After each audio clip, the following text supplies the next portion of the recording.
আমি তোমাদের একটা জিনিস দেখাবো, একদম সহজ রেসিপি। আমরা সাধারণভাবে কি করে খিচুড়ি রান্না করতে পারি। এই যে আমি পানি দিচ্ছি, মানে হলো আমি দিয়েছি এক, মানে এটা শুকনা করব, তবে ভাজি নাই, চাউল একদম সাধারণ করে দিচ্ছি। এটাতে মানে একটু যে একটু চাউল দিয়েছি, যেটুকু চাউল দিয়েছি তার ডাবল পানি দিয়েছি। ডালের জন্য কিন্তু আলাদা এক্সট্রা পানি দেওয়া হয় নাই, কারণ আমার ধারণা এই চালের সাথে ডাল একদম পারফেক্ট সিদ্ধ হয়ে যাবে। তো আমি দেখাচ্ছি তোমাদের কি দিচ্ছি। এই যে সয়াবিন তেল দিয়ে দিচ্ছি প্রথমেই।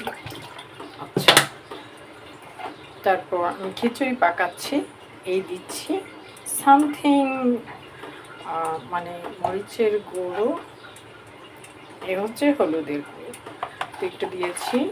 লবণ আগেই দিয়ে দিই, কারণ যেহেতু খিচুড়ি।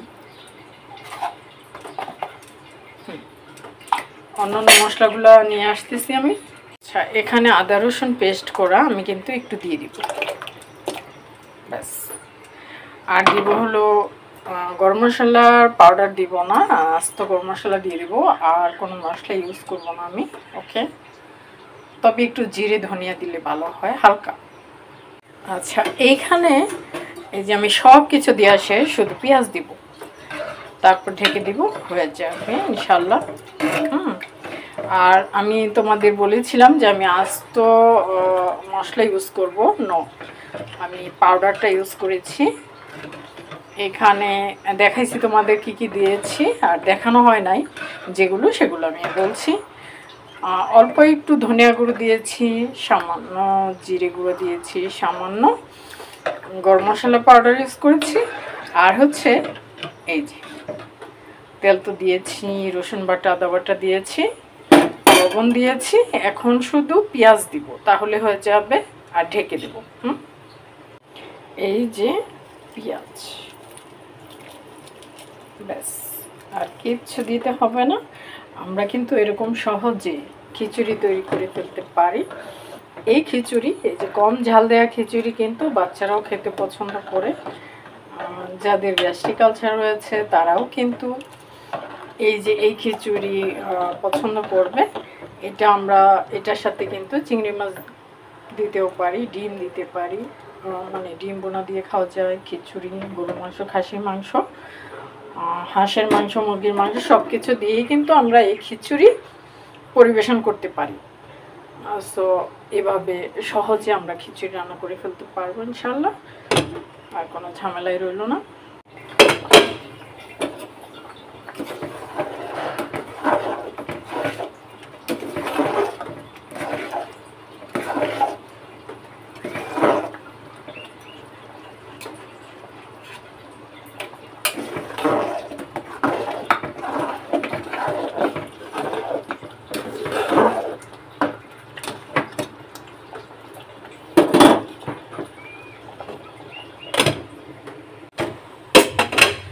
এই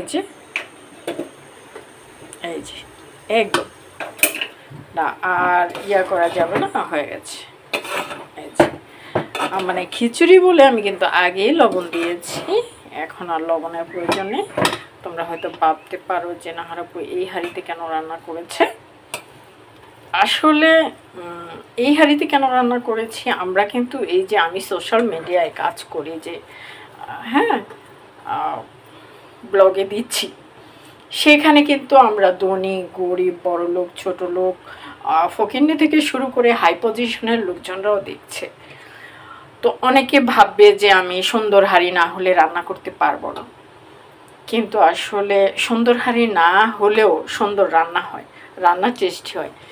এই হাঁড়িটা অনেক পুরাতন, দাগ পড়ে গেছে, তাই বলে খাবারের স্বাদ জেরফের হবে না আশা করি।